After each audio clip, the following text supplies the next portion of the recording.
यदि आपकी वर्तमान स्थिति अभी अच्छी नहीं है, या फिर आप एक गरीब परिवार से बिलोंग करते हैं, या फिर एक ऐसे परिवार से बिलोंग करते हैं जिसका बैकग्राउंड कभी भी अच्छा नहीं रहा, या फिर आपको लगता है कि आपके परिवार ने समाज में उतनी प्रतिष्ठा और इज्जत नहीं कमाई, तो जब अपने समाज की नज़र में, अपने आस पड़ोस की नज़र में यदि आप अपने आप को सम्मानित और प्रतिष्ठित व्यक्ति बनाना चाहते हैं, तो इसका सबसे सरल और सुगम उपाय है कि आप अपने अंदर शिक्षा का प्रवेश कराइए।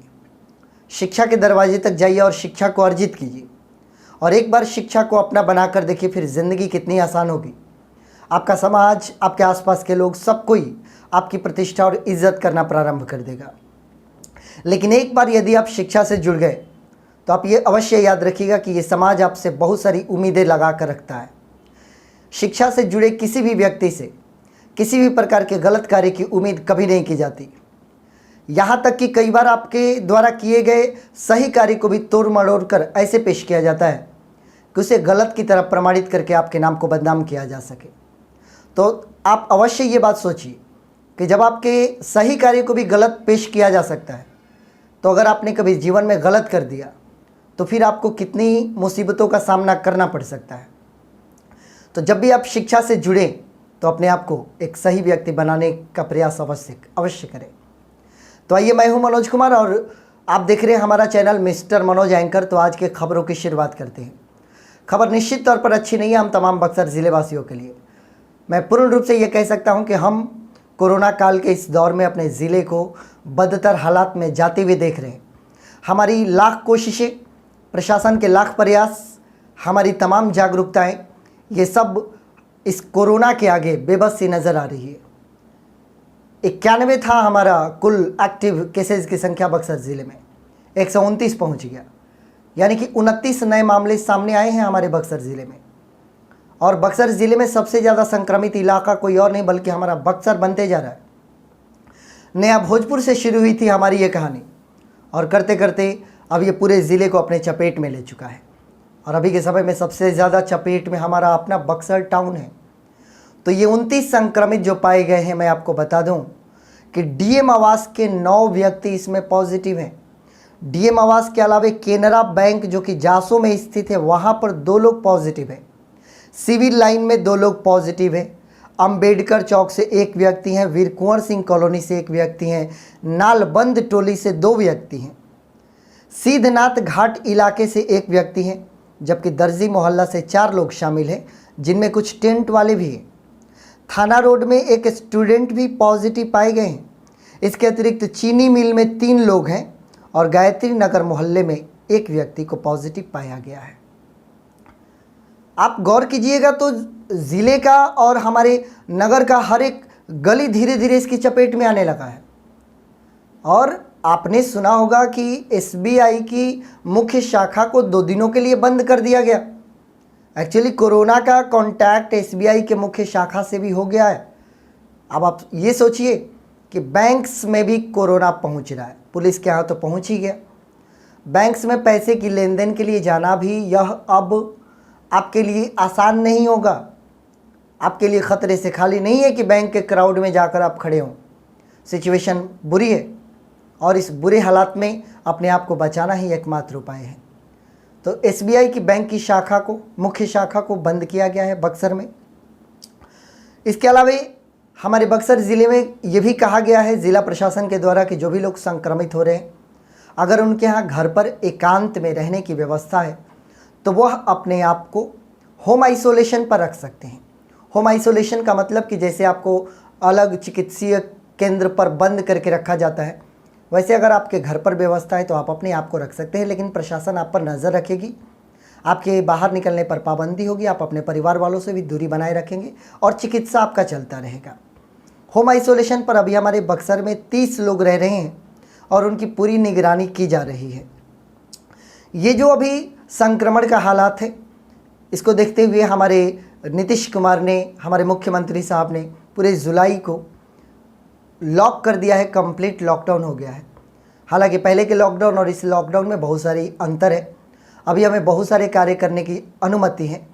ऐसा नहीं है कि हम जैसे पहले की तरह पूरी तरीके से बंद हो जाते थे अपने घरों में, वैसे बंद हो जाएंगे। आपको नेसेसरी कार्यों के लिए छूट है, आवागमन की छूट है, बैंकिंग कार्य, नेटवर्किंग कार्य, इंटरनेट से संबंधित कार्य, जो भी सूचना प्रसारण से संबंधित कार्य, मीडिया कर्मी का कार्य है, फ्यूल के जो काम है, डीजल पेट्रोल, ये सारी चीज़ें चल रही है।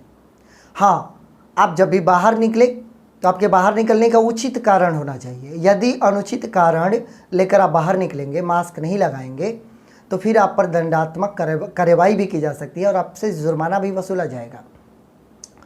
जिलाधिकारी अमन समीर साहब ने स्पष्ट रूप से ये संकेत दे दिए हैं कि इस 16 दिनों के लॉकडाउन को बहुत ही ज़्यादा पालन कराया जाएगा और लोगों को कड़ाई से नियमों का पालन करने के लिए बाध्य किया जाएगा।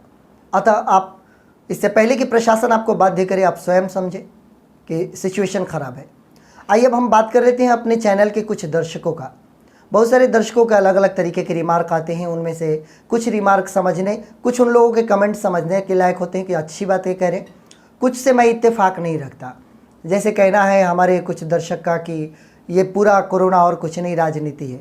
अगर ये राजनीति ही होता कम्प्लीटली तो भारतीय जनता पार्टी के 75 नेता कोरोना से पॉजिटिव नहीं होते और कई नेता और भी पॉजिटिव हो सकते हैं। ये कोरोना एक वायरस है, ये किसी को भी संक्रमित कर सकता है। अगर ये राजनीति ही होता और पुलिस प्रशासन इसका नाजायज़ फ़ायदा उठा रही होती तो डीएम को संक्रमण नहीं होता, पुलिस के आला अधिकारियों को संक्रमण नहीं होता। ये समझने वाली बात है। हाँ, एक बात अवश्य है कि हमारे दर्शक कहते हैं कि अगर कोरोना का वैक्सीन नहीं है तो ठीक कैसे हो जाते हैं। मैं भी इस विषय पर विचार कर रहा हूँ कि ठीक कैसे हो जाते हैं। तो कहीं ना कहीं मैं इतना अवश्य कह सकता हूँ अपने अनुभव के आधार पर कि ये कोरोना जनरलाइज हो चुका है। धीरे धीरे हमारा इम्यून पावर भी उसको रेजिस्ट करने के लायक हो गया है। अगर हमारा बॉडी पहले से फिजिकली स्ट्रांग है तो हम कोरोना को फेस कर सकते हैं और नॉर्मल सर्दी बुखार खांसी की तरह इसका इलाज कराकर इसको ठीक भी कर सकते हैं। इसीलिए ज़्यादा पैनिक होने की आवश्यकता नहीं। लेकिन अगर हमारे बॉडी में पहले से कोई प्रॉब्लम्स है और हम पहले से किसी बीमारी से ग्रसित हैं, ऐसी अवस्था में अगर कोरोना होता है तो हम जितने भी डेथ टॉल देख रहे हैं, अगर आप करीब से जाकर देखिएगा तो ज़्यादातर ऐसे ही लोग मिलेंगे जिनके अंदर पहले से कोई ना कोई बीमारी थी। इसके बावजूद ये कंटेजस डिजीज़ है, संक्रमण से फैलने वाला बीमारी, छुआछूत से फैलने वाला बीमारी। तो आप इस वायरस की गंभीरता को समझने का प्रयास अवश्य करें। आप ये तमाम किंतु परंतु जो लगा रहे हैं, हो सकता है कि आप अपने हिसाब से सही हो। मैं आपको पूर्ण रूप से गलत नहीं कह सकता, लेकिन प्रशासन जो गाइडलाइन देती है उसको फॉलो करना हमारा कर्तव्य होता है। सरकारें जो कह रही है उसको फॉलो करना हमारा कर्तव्य होता है। ऐसा तो है नहीं कि केवल हमारा बिहार या बक्सर या केवल इंडिया ही संक्रमित है। विश्व के तमाम देश जूझ रहे हैं।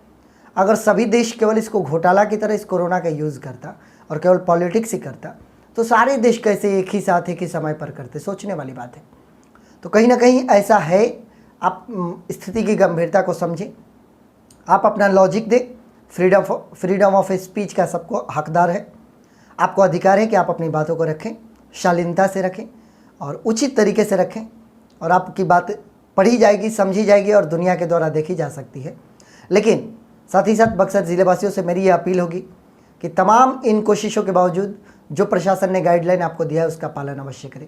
दुकानों को सील कर दिया जा रहा है अगर आप मास्क नहीं लगाएंगे, लोगों को पकड़ा जा रहा है अगर आप मास्क नहीं लगाएंगे। कल जिलाधिकारी के द्वारा लगाए गए लॉकडाउन का आखिरी दिन था और मैंने बक्सर को कल विज़िट किया था। बक्सर को देखा था, काफ़ी ज़्यादा जगहों पर जागरूकता थी, प्रशासन के लोग बहुत ही ज़्यादा एक्टिव नज़र आ रहे थे। लेकिन साथ ही साथ ये भी देखने में आ रहा था कि जहाँ पर मंडियाँ है, बाज़ार है, वहाँ पर बहुत ही ज़्यादा क्राउड है। हालांकि पॉपुलेशन भी तो हमारा इतना ज़्यादा है कि सामान खरीदने के लिए भी अगर लोग निकले, एक एक परिवार से अगर एक एक व्यक्ति भी निकले तो भीड़ तो होना लाजमी है। इसके बावजूद हम आशा करें कि हमारा बक्सर ज़िला जल्द से जल्द रिकवर करे। 120 का आंकड़ा ये सबसे हाईएस्ट आंकड़ा है अभी तक का हमारा। जल्दी हम उम्मीद करें कि हमारे ये संक्रमित लोग जल्द से जल्द रिकवरी करें। रिकवरी में कोई इजाफा नहीं हुआ है, 241 पर अटका हुआ है और 120 पर हमारा एक्टिव केस पहुंच गया है। आइए हम सभी ज़िलेवासी मिलकर इस कोरोना से लड़ते हैं और अपने ज़िले को सुरक्षित करते हैं। आप सकुशल रहें, स्वस्थ रहें, सुरक्षित रहें और बचे रहें इस कोरोना से, ऐसी हमारी मनोकामना है। Thank you.